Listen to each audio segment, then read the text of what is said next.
Ngiphinde ngibingelele bazalwane egameni elihle lenkosi yethu Jesu Kristu ozobuya masinyane kuzolanda ibandla elingcwele. Sisaqhubeka abazalwane, siqhubeka nento yokuthi kuyobe kuphilwa kanjani kulesi sikhathi seminyaka enkulungwane embusweni wetheocracy, embusweni kwegovernment eyobe ibuswa inkosi uJesu Kristu kanye nabangcwele, inkosi yokuthula, inkosi uJesu, the everlasting Father, the Prince of Peace. Siqhubeka lapho bazalwane, njoba kulenye iaudio kade sibuka indlela yokuhlala nanokuthi bangene kanjani laba sebephila la 1000 years. Sizofunda Isaiah chapter 66. Siqala ukufunda verse 20 sesigcine lapha ekugcineni.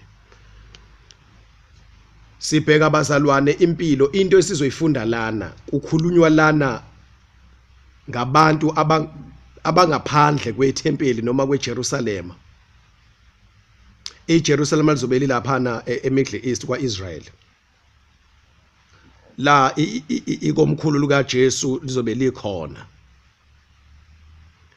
Le ndawo lena iyabangwa kakhulu. Uzofika lapho uSathane naye ibeke ilokuzana yakhe khona, iheadquarter yakhe ku3.5 years ogcina walesi sikhathi esiphila kusona. Andukuba uJesu azomisa umbuso ka1000 years. Afika chithe konke lokhu uJesu abese kube kuJerusalem.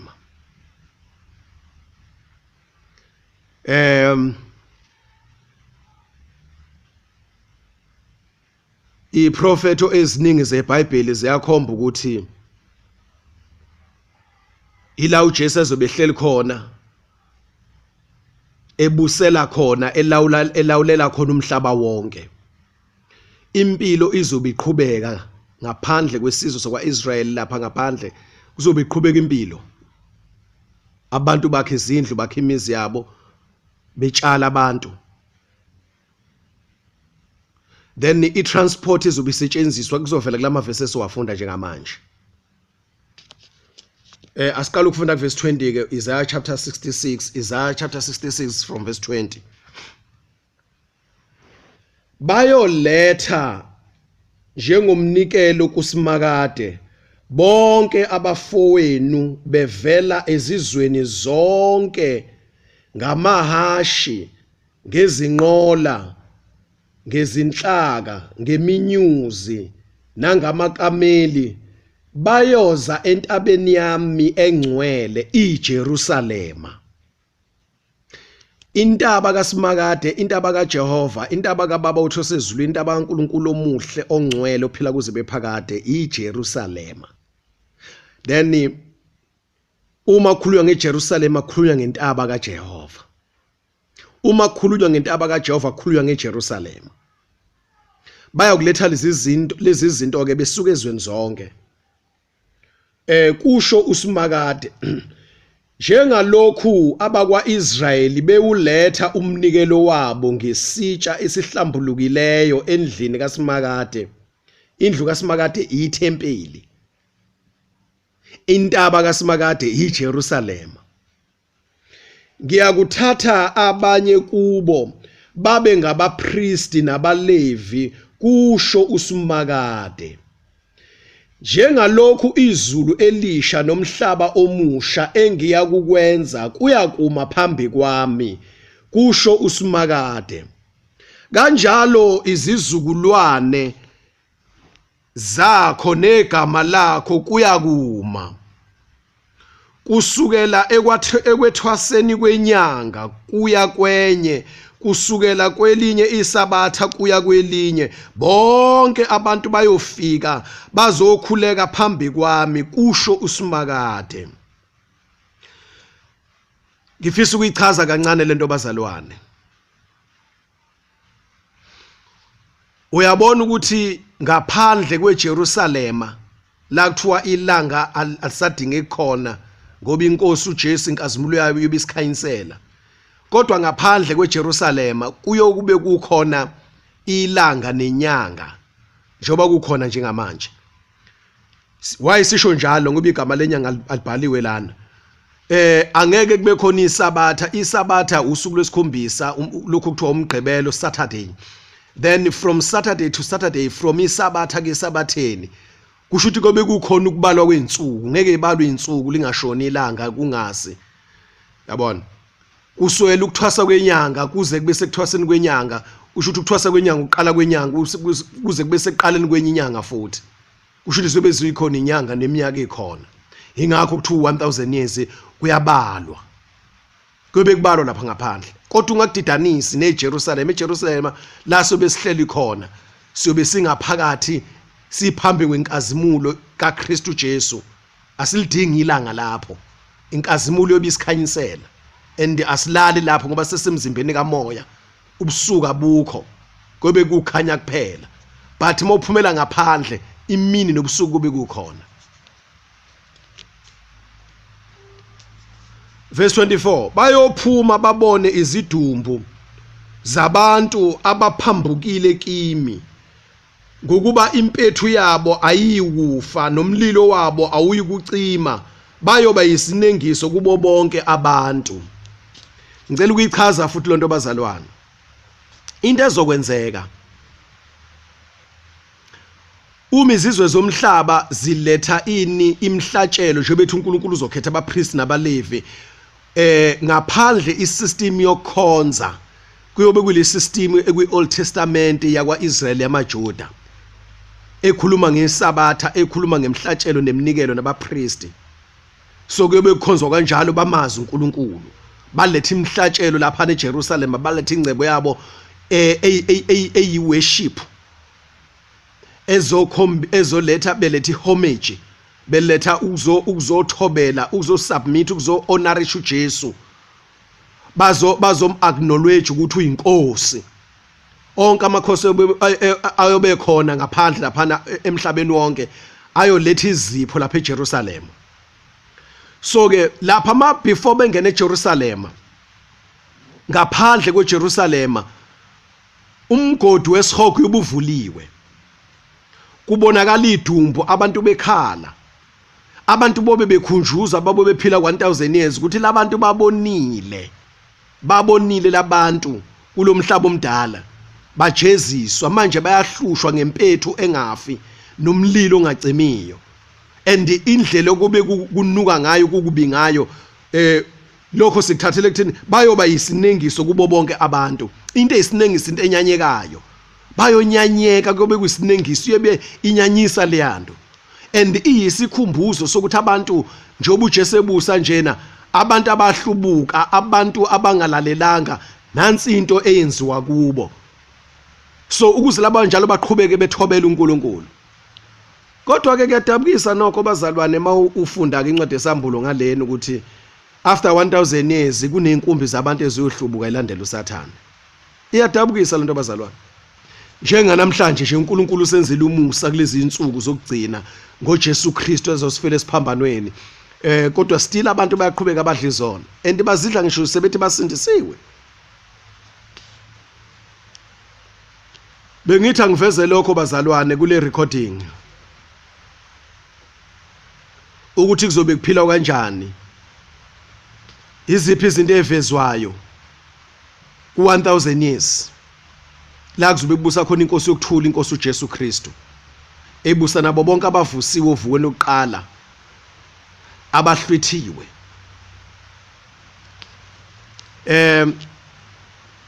Sizofunda uIsaiah chapter 11, Isaiah chapter 11. Sisaqhubeka kuyindaba yokuthi njalo indlela yokuphila 1000 years yobi njani. Siyabuka nje bazalwane. Lento bazalwane yazivuselela, iyasikhuthaza ukuthi mayithi uJesu manje asidele konke. Zinkulu izinto uNkulunkulu asibekele zona bazalwane.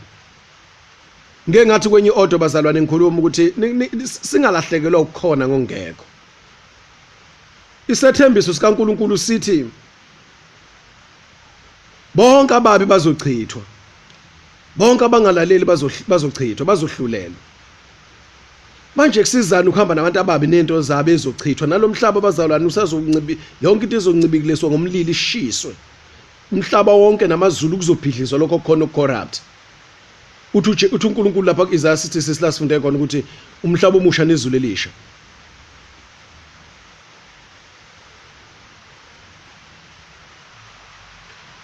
bazalwane sibheka lana uIsaiah chapter 11 into esibhekayo uIsaiah chapter 11 is prophet lesi uIsaiah aye esprofeta ngoJesu Kristu then kodwa lana waye profeta into uJesu azoyenza esebusa kanti futhi uIsaiah uprofetile ngoJesu esazohlushwa esazohlupheka so ke iprofeto kaJesu zizigaba ezahlukene khona isigaba sokufika kaJesu esazofa esiphambanweni then ke bese kuba khona isigaba sokufika kaJesu esezobusa so uIsaiah chapter 11 isigaba lapho uJesu esezobusa emhlabeni uthi uzobusa kanjani since ke sifunda ngomlando eBhayibhelini elingcwele kuma gospels synoptic gospels lezi incwadi lezi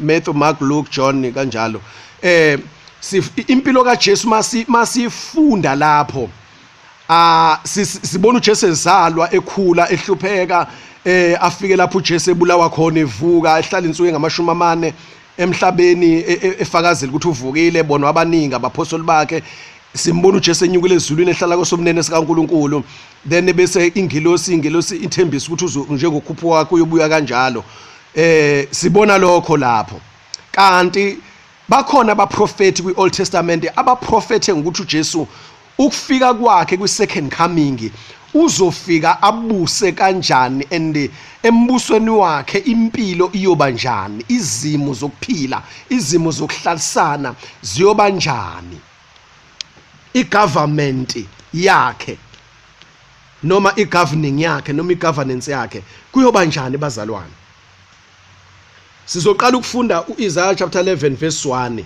njengoba ngicacisa abazalwane ukuthi ke isprofetho lesi se-second coming ku-1000 years iyona nto ezobifezeka ke leni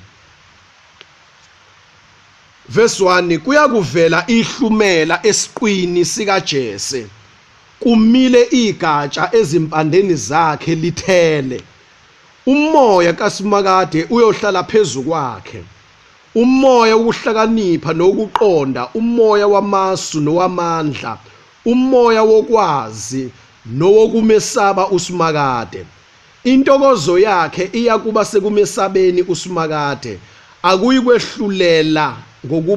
akayikwehlulela ngokubona kwamehlo akhe noma anqume ngakuzwe ngosizwile kepha uyakwahlulela abampofu ngokulunga alunqume ngokufaneleyo udaba lwabathobekileyo bomhlaba uyakushaya umhlaba ngentonga yomlomo wakhe ababulale ababi ngokuphefumula kwezindebe zakhe yezwa ke leli verse ke ukuthi ababulale uverse bani lapha ngasigcineni uverse 4 ababulale ababi ngokuphefumula kwezindebe zakhe uyezwa kusho ukuthi lento yokufa iyobe ikhona uNkulunkulu phela abazalwane uyabulala uyaphilisa akhona amavesi asho njalo bazalwane angikho kule subject leyo khona ukubulala kaSathane bese kuba khona ukubulala kaNkulunkulu siyamthola lapho uJob ethi uJehova uthathile uJehova uphila uJehova uthathile malibonga igama lenkosi isikhathi efelwe ingane zakhe laphana kade zenze phathi so manje ke uthi ke lana ke mawuJesu lapha esithembise kwisambulo ngithi chapter 2 ukuthi onqobayo ngiyakumenza ukuthi abuse izizwe zomhlaba ngentonga yensimbi isikhathi lesi sokubusa kaJesu manje nalabo azobebusa nabo abanqobile manje abazodela konke manje balungela uhlwitho noma mabefa bafe bayiparadisi bavuswe babuse kanye nenkosi uJesu so ke uma kukhona umuntu oyohlubuka oqalekisiweyo uJesu uyombulala ngokuphefumula kwendebe zakhe aqede ngaye Ilana ke lapha Isaiah chapter 65 isifunde khona ukuthi ke umuntu ma kuthiwa ufe esewumuntu omusha esemncane yobe na 100 years. Umuntu okuthiwa ufile na 100 years kuthiwa hayo singcwaba umuntu ofe na 100 years hayi kusho ukuthi umuntu oqale kusiwela uma inhloso kaNkulunkulu kulesi sikhathi kuba abantu baphila isikhathi eside. Verse 5 ukulunga kuyoba ibhande okhalo lwakhe okhalweni lwakhe. Ukulunga kuyoba ibhande okhalweni lwakhe. Ukwethembeka kube yibhande lamanyonga akhe. Inkentshane liyoquba newundlu. Ngingakakhulumi ke ngenkentshane newundlu. Umbuso kaJesu Kristu ka 1000 years kube kumbuso wokulunga. Kube kumbuso weqiniso. Uma kuvuka ama dispute kuvuka ukuxabana ungaboni ngasolinye ukuphambana phakathi kwabantu uyobahlulela ngokulunga uJesu. Angeke athi osizwile bathe bese ethatha isinqumo njengoba kubhaliwe lana. So uJesu uyohlulela ngokulunga ukuthi njama nje kune corruption bazalwane abukho ubulungiswa. That is why uNkulunkulu ezowuchitha lo mbuso okhona njengamanje. Hawu kodwa bazalwane yaze yamnandi indaba. Zaze zamnandi indaba bazalwane. Uma kukhulunywa ngevangeli lika Kristu Jesu kukhulunywa good news indaba ezinhle. Izo ke lezi bazalwane. Izindaba ezinhle lezi. Verse 6 inkentshane liyoquba newundlu ingwe ibuthise ndawonye nezinyane lembuzi. Inkentshane isilwane esidla ezinye izilwane. Ingwe ibuthise ndawonye nezinyane lembuzi. Ingwe ilephard isilwane futhi esidla ini ezinye izilwane. Kodwa kulombuso kaJesu Kristu ka 1000 years kuyobe kuhlalisana ndawonye. Kuyobe kunokuthula ngisho elwaneni. Ngisho imvelo yobe inokuthula. Akukho kobe kuhlukumezeka, kuhlukunyezwa ukunye okudala uNkulunkulu embusweni kaJesu Kristu. Ilokhu uNkulunkulu ayikufuna abazalwane kuba uAdam akonanga. Ukuba uAdam akonanga thina besofika emhlabeni kukuhle kanjena. Sifike sizophila ingunaphakade. Manje lithe ukuphazamiseka icebo likaNkulunkulu ngenxa yesono. Manje kudilwa nesono bazalwane. Ingakho uJesu aliwa amaJuda ngoba babelindele ukufeza kwalesi siprofeto. Kanti uJesu kusafuneka aqala adile nesono kuqala. Kuqedwe isono, kulwe nesono, kunqotshwe isono. Kumiswe indlela yokubuyisana kwabantu noNkulunkulu ngegazi lika Jesu. Babuyisela abantu uNkulunkulu and abantu ngenxa ukuthi sebekhohlisiwe badukiswa uSathane. uAdam wamlalela uSathane mayikhuluma. Manje yonke inzalo kaAdam inento yokulalela omunye umuntu other than uNkulunkulu. Manje uJesu bengibele ukuthi adile nalokho and akaphoqi umuntu. Kube nento ethi umuntu akayikhethele, ayikhethele umuntu ukuthi ufuna uNkulunkulu ophilayo noma ufuna uSathane. Ufuna indlela zikaNkulunkulu ophezulu konke, ubaba utho sezulwini, umdali wamazulu nomhlaba uyise wenkosi yethu uJesu, uNkulunkulu uSumakade uJehova wamabandla. Noma ufuna uSathane uLucifer, inyoka endala umkhohlisi nomdukisi. Ufuna indlela zakhe. So uJesu wayeza ngalokho ke. AmaJuda ayelindele lesi siprofethi ukuthi sifezeke ingakho manje amhlambalaza. So ke manje asemdelela uJesu amaJuda. Kanti lesi siprofethi sizofezeka ekubuyeni kwakhe kwesibili. Akasazele manje ukuzodila nesono uJesu. Uzomisa umbuso manje. Bese kufezeka lezi zinto ezinhle kangaka ababekade beyilindele uJesu engakazalwa abakwaIsrayeli.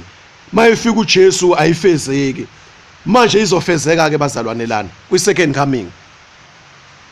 Indaba ezinhle lezi bazalwane. Indaba ezimnandi. Makuthiwa sishumayela ivangeli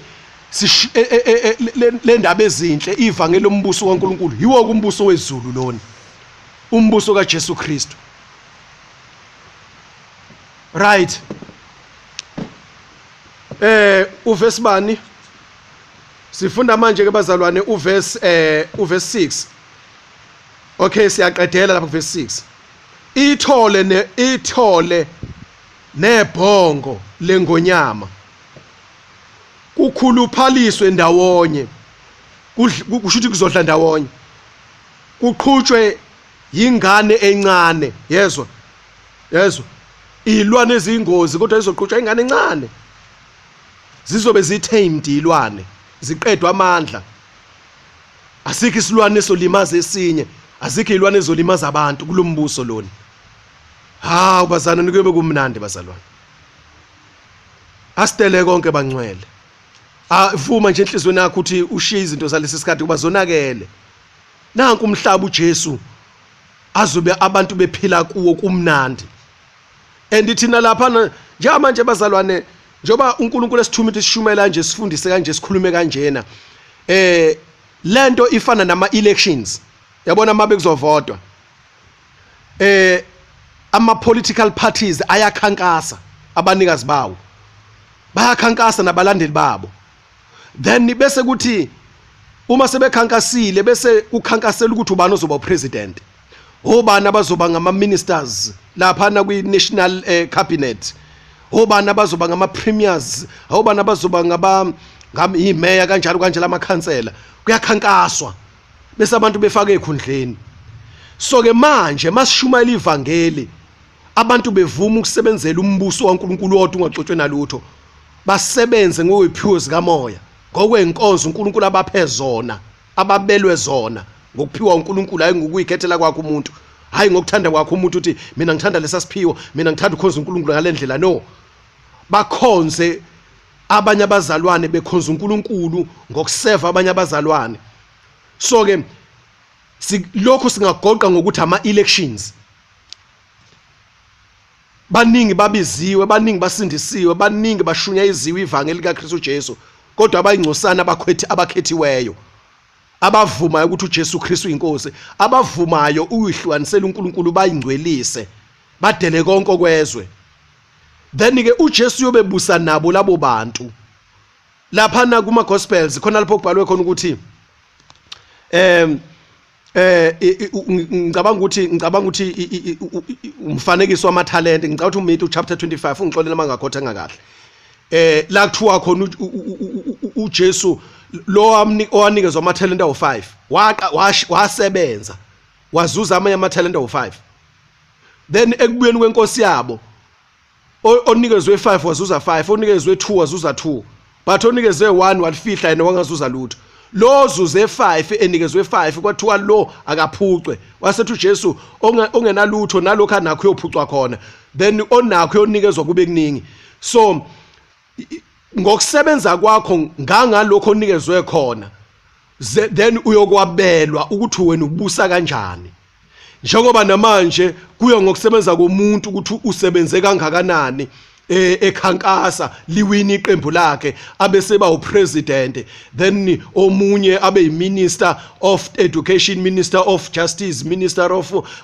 of health kanjalo omunye iprima yesifundazwe esithile omunye mayor edolobha elithile omunye ikhansela yeward ethile yabona ngokuhlukana kwekhundla nokusebenza komuntu uyabelwa so ke njengamanje abazalwane njengoba sishumayela ivangeli ukuthi asidele konke singaxubanisa umbuso wezulu umbuso kaNkulunkulu nombuso walelizo corrupt sihlukanisele nje uNkulunkulu sikholwe inkosi uJesu sifuna intando kaNkulunkulu ngempilo zethu ngecebo lakhe uNkulunkulu ukuthi usindise wasindisela senze imiphi imisebenzi emihle ngokuba seEfesu chapter 2 verse 10 imisebenzi uNkulunkulu asimisela na umhlaba ungakasekelwa asidalelena kuKristu Jesu so ke lo Jesu Kristu ke esithi masimlalela siyobusa kunye naye so ke kwebese kwisikhathi sokubusa uJesu esesihlalise ehlalweni ukuthi sibuse asabele ngokwemsebenzi so njengamanje isikhathi sama elections ukhetho njengamanje bazalwane ukhetho manje njengoba leSouth Africa nje kuzovotwa ngo2024 next year kwenziwa kuyakhankaswa nje manje kuyakhankasa kwenziwa amalungiselelo kuyahlelwa nani osebenze kakhulu uzowina ngokusebenza kwakhe but umbuso walelizwe ubuso uSathane ozobhujiswa ozochithwa wena ukufanele nje umzalwane nje umuntu waNkulunkulu ube ingxenye yalo mbuso umbuso wama capitalist umbuso wama communist yabona bakubiza ngamagama amaningi ahlukene umbuso wedemocracy thina umbuso wethu wetheocracy and umbuso wasezulwini and imndlela esibusa ngayo imithetho kaNkulunkulu right. Kuyobe umhlaba umnandi bazalwane, kuyobe kunokuthula ngisho emvelweni. UIsaiah chapter 11 uchaza nje ukubusa ubumnandi bombuso wenkosi yethu uJesu, umbuso wokuthula. Yonke into eyobikhona ngoba umhlaba omusha lona iyobe inokuthula kaKristu Jesu. And uSathane ubevalelwe, umphehli wethu wodweshu, umuntu ongenakho ukuthula uyobevalelwe uSathane. Verse 7, inkomo nebhele kuyakuklaba ndawonye, namazinyane akho abuthise ndawonye. Ibhubesi lidle utshani njengenkabi, umntwana osancela uyodlala ngasemgodini wemfezi. Olunyuliwe afake isandla sakhe emgodini webululu. Abayikukwenza okubi, noma babhubhise entabeni yami engcwele, ngokuba umhlaba wonke uyogcwala ukumazi usimakade njengamanzi esibekela ulwandle. Hey bazalwane, lento ukuthi uyosaba ukushawa inyoka iyobe ingekho. Umntwana osanda khishwe ebeleni uyofaka isandla sakhe emgodini webululu, ngeke kwenzeke lutho. Bazalwane, bengifisa kangana bekuthiwa umoya ongcwele uyayambula kulento kuthina sonke, and siyikholwe lento, bese sithatha isinqumo sokuthi no siyayibambezela ngalimpilo yalesikhathi, impilo ekhona kulomhlaba. Kumuncu bazalwane kulomhlaba esibona, kumuncu ngempela. Yazi sekungcono ukubalekela esilwaneni kunokubalekela kumuntu. But kulesikhathi sika 1000 years bazalwane kube kumnandi egameni lenkosi yethu uJesu Kristu. Verse 10, ngalolo suku, uma kuthiwa ngalolo suku bazalwane, uPetru laphana uthe ku 2 Peter chapter 3, uthe usuku lulunye lungangeminyaka eyinkulungwane. Inkulungwane yomnyaka ifana nosuku olodwa. So ke ulimo olusetshenziswa la makuthiwa usuku, ngalolo suku, lolo suku uJesu ebusa kuyobe kuusuku olodwa kuye. Ngoba sobe silungiselela manje ukungena emaphakadeni nasemaphakadeni. Asikangeni kuona ngoba uSathane usazovulelwa lapha isikhashana. Bese kuzohlungwa ke manje ukugcina ngci. Sekuhlunga abantu ke manje abazongena abaqualify ukungena emaphakadeni nasemaphakadeni. Ngiyacela bazalwane. Mhlawumbe ngenzeke wena usuthola le recording noma le audio lena amanye ngabazwanga maningi angaphambili kwale. Uma wasiwalandele nje wonke walandele kahle, ulokhu icubungula ilalela kahle yonke into ekhona. Ikhuluma nje ngendaba ezimnandi bazalwane. Ikhuluma ngendaba enikeza ithemba. And ikhuluma iqiniso yonke le ndaba leyo, idalula konke ukuthi okukhona kungasibambezeli. Right. Verse 10, ngalolo suku impande kaJese iyakuma njengebhanela lezizwe, njengebhanela lezizwe. Ufunde ngesingisi lapho ukuthi igama lithi ibhanela lisho ukuthini. Abezizwe bayoyifuna nendawo yayo iyokuba nodumo. La uJesu ubehleli khona eJerusalem, abezizwe bayofuthi sifuna lenkosi. Kuyokuthi ngalolo suku inkosi ibuye yelule isandla sayo okwesibili ukubutha insali yabantu bayo eAsiriya, eGibhithe, ePhathirosi, eKhushe, eElamu, eShineari, eHamathi naseziqhingini ezisolwandle. Iyophakamisela abezizwe ibhanela, ibuthe abaxoshiweyo bakwaIsrayeli, iqoqe abahlakazekileyo bakwaJuda emagumbini omane omhlaba. Ekufikeni kaJesu bazalwane, njengoba uIsrayeli ehlakazekele ezweni zonke azafika emkhawulweni yomhlaba, bakhona nala kwaZulu Natal. KwaZulu Natal bakhona, uIsrayeli ukhona bazalwane, ngoba umkhawulo womhlaba lo nantu ulwandle ligudla itheku. So uIsrayeli ufike wabhajwa khona. And umoya kaNkulunkulu uyasitshela ukuthi kuno Israel omningi lapha. Ongenze nje ubulalele nje ulalela iJuda leli likhulumayo. Right. Uverse 13. umona kaEfrayim uyophela nalabo abahlukumeza uJuda bayakunqunywa. uEfrayimi akaseyikuba nomona ngoJuda, noJuda akaseyukumhlukumeza uEfrayimi. Yezwa, kuyobe sekukuthula lana, akekho ohlukumeza omunye manje. Kobe kuyisikhathi sokuphila sokubuyisana, but lapha ngasenhla kuveza ukuthi kulolu suku lento ngeke yenzeke bazalwane ngo-24 hours noma ngo-12 hours usuku emini. No, akushiwo lokho. Inkulumo mfanekiso leni figure of speech lebazalwane. Ilolu suku lolu kuthiwa u1000 years. kuJehova u1000 years usuku olodwa. Ilolu suku uJesu azobebusa ngalo la.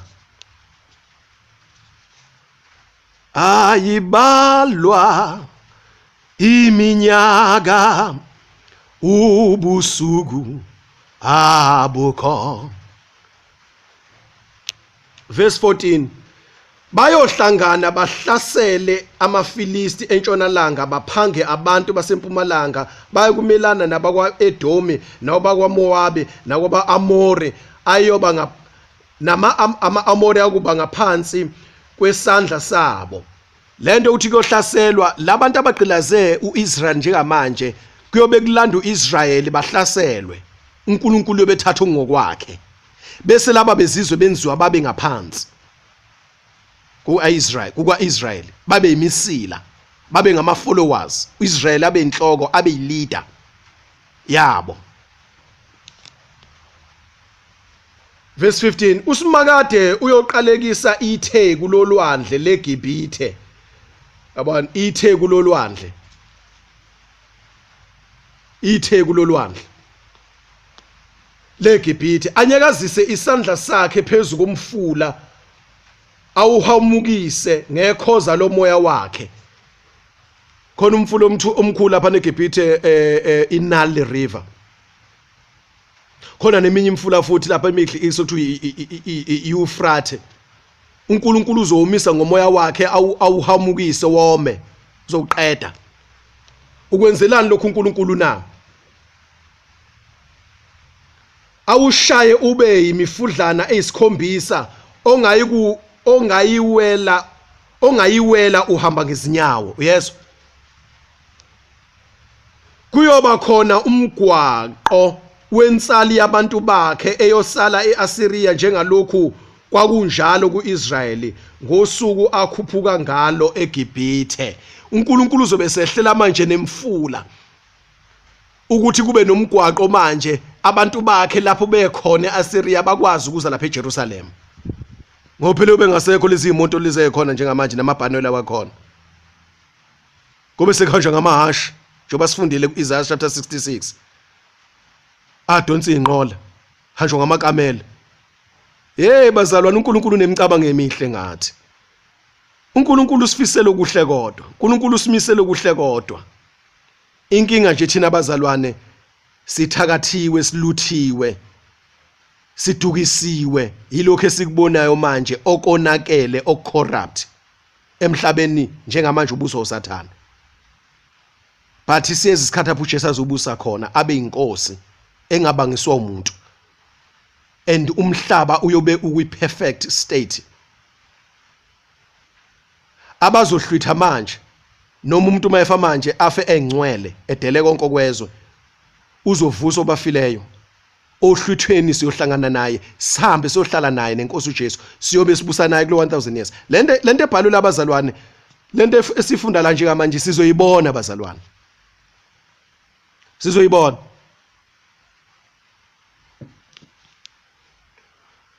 Hayi ke siyabonga kakhulu ke bazalwane, siyambonga uJesu wethu oyinkosi. Kuyosulwa izinyembezi, khona umhlabelo losho njalo, kuyobe kungasekho ukukhala lana. Yabonga kakhulu bazalwane. Mawufunda ngithi amaRoma chapter 10 uverse 17.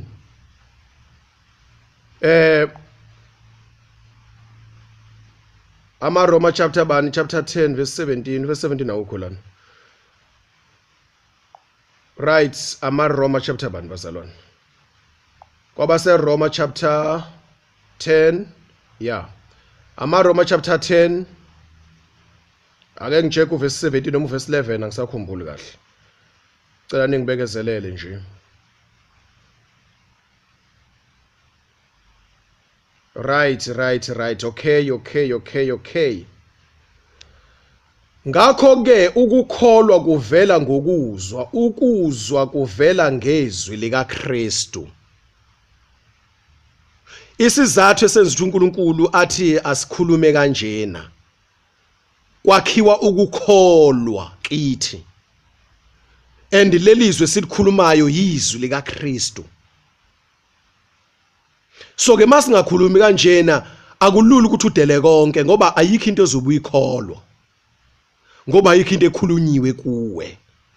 Manje nje uNkulunkulu ethi asikhulume kanje kuwonke lama audios lawa. uNkulunkulu wakha ukukholwa emoyeni wethu, enhlizweni yethu, emphefumulweni wethu. Sikholwe izwi lika Kristu.